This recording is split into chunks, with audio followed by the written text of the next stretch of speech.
32-bit floating point has such a wide dynamic range that people often say that you cannot clip it.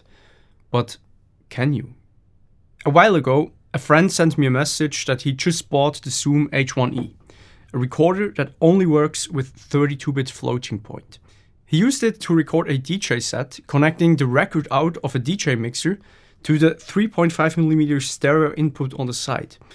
And this is how his recording looked like even after normalizing it. So it is clearly clipping, right?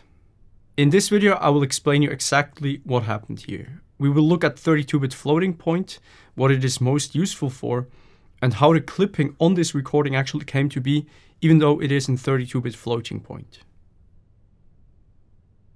So 32-bit floating point basically describes how an analog signal is being converted and stored as a digital file. The bit depth describes the dynamic range that a file can represent, so the distance between the noise floor and the clipping point. A 16-bit recording, for example, which is the regular bit depth for a CD, has a theoretical dynamic range of around 96 dB. A 24-bit recording even up to 144 dB. But a 32-bit floating point recording, in theory, it can cover over 1500 dB of dynamic range. This is a staggering number, and it is only possible because the additional 8 bits aren't used for more precision, but as exponent bits that basically scale the 24-bit data up or down.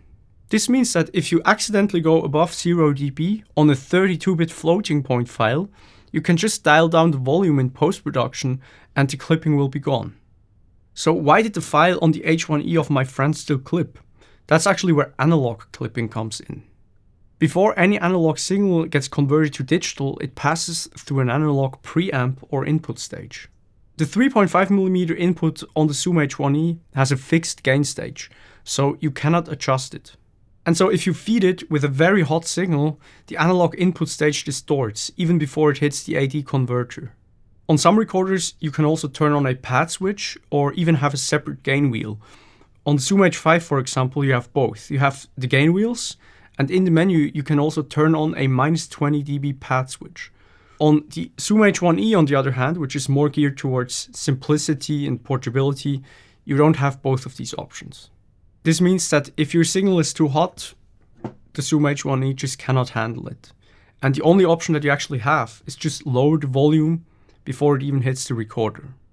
Also, the mics on the Zoom H1e, they do have a physical limit of how loud they can actually record. And if a sound gets too loud, the membranes inside of these microphones, they will start to distort. Zoom states that this is at 120 dB. So if you want to record, for example, an explosion from very close, you might end up with a distorted recording.